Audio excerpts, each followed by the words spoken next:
Okay, now I'm going to show you how to get the other or the rest of the identities using this one identity. So using this one, we're going to do the one for plus, then we'll do the ones for sign, and then lastly we'll do the one for tan. So how do we do the one for positive? Alpha plus beta. And then how do we use this to go to the sine one and then do the tan ones? So we start by using tricks. I mean, when we do identities, usually we just use tricks to get by. So how do we do this? One, we have what? We have cos of alpha plus beta is equals to cos of alpha minus negative beta. Now we know this is plus.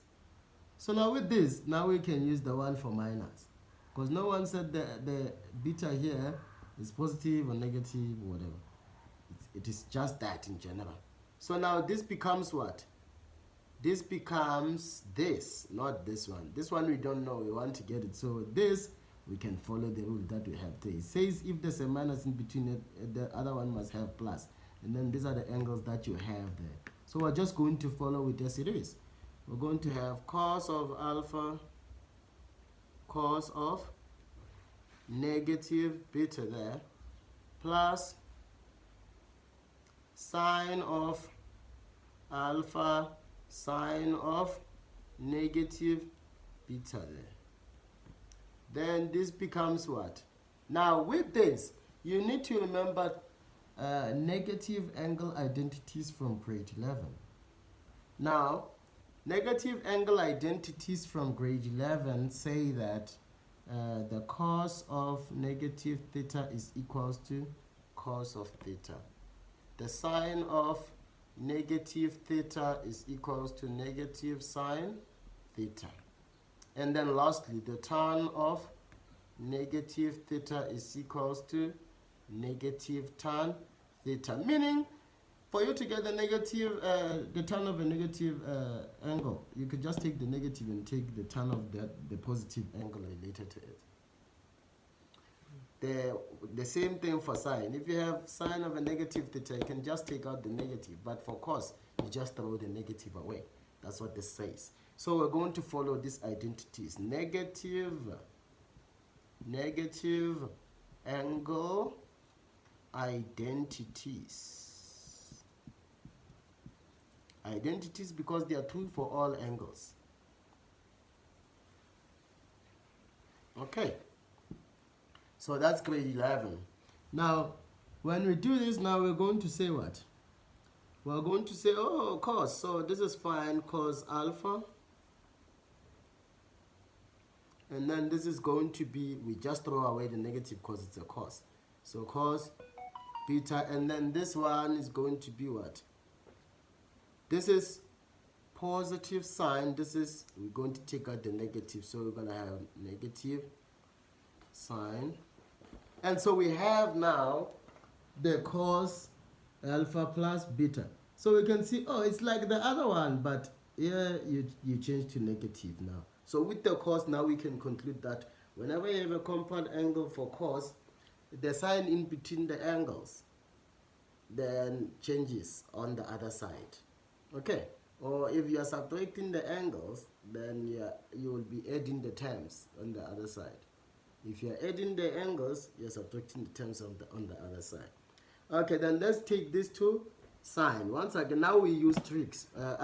Once again, we use tricks. Sine of, thank you, sine of alpha minus beta. Now with this one, for us to get it, we use this trick. Cos of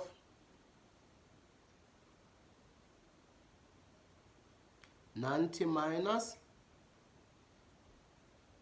alpha minus beta. Now we know what we call cofunctions in trigonometry in grade 10. In fact, this starts in grade 11. That's when it's taken seriously. We know that 90 minus alpha minus beta, this will be what? This will be, this is core functions basically. Okay, this core function identity works for all angles. The sine of x is always equal to the cos of 90 minus x. The cos of x is equal to the sine of 90 minus x. So that's the trick we use here. Now with that trick, now we have what? We've grouped this compound angle as if it is one angle. And then we will manipulate the formula again. So these are all working because we are abusing that formula that we have derived. This one we derived from first principles or principles from previous grades. Then the rest we are deriving them from this one. So what are we going to do? There's cos of something minus something. So we know we're going to add things at the end. Sorry. So using that expansion there, we're going to have cos of 90, cos of alpha minus beta. Then we're going to have plus sine of 90 sine of alpha minus beta. Now with this,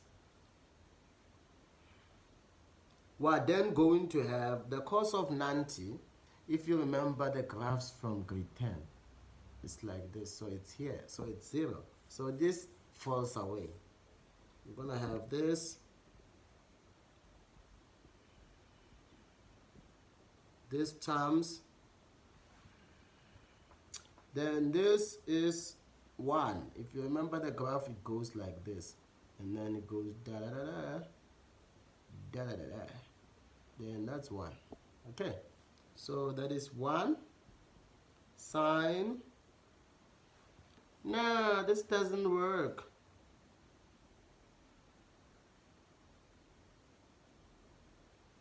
What did I do now?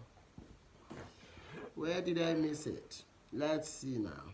This is taking me back to here.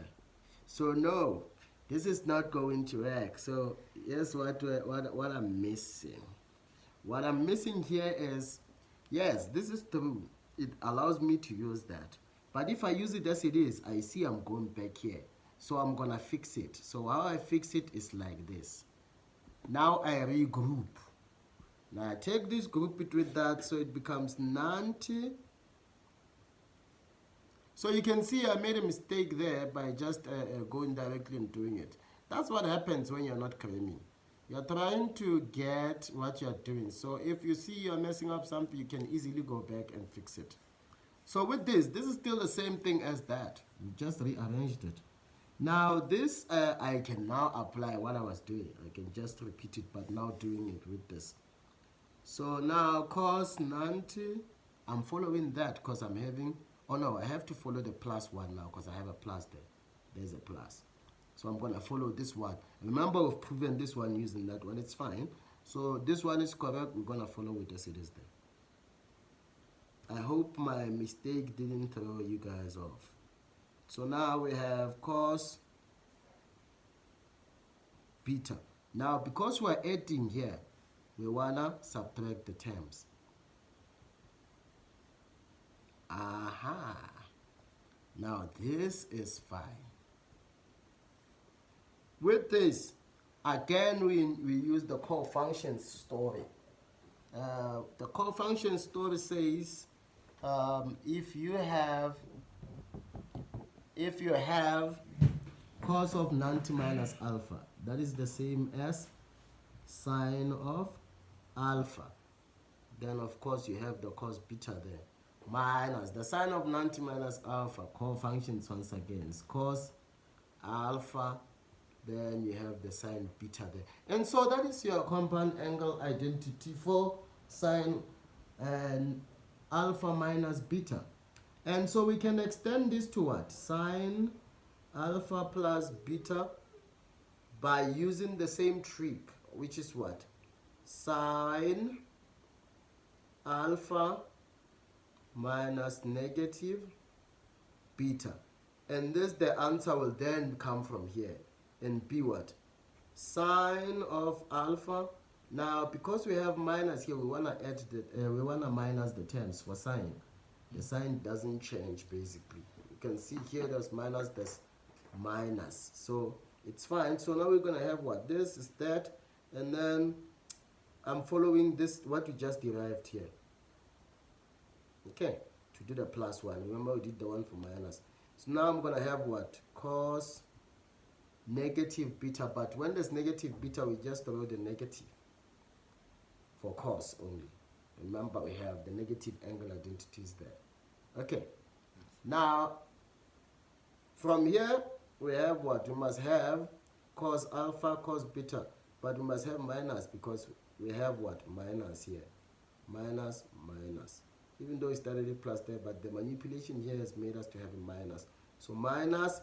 Now the cos will still be cos, okay? Then this is gonna be sine negative beta, but with sine you can take out the negative now. Taking out the negative comes here, gives us a positive. And so you have what? And so you have, there you have the identity for what? We have the identity for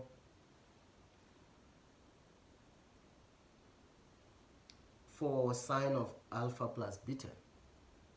Okay, so now I'm gonna do the one for tan.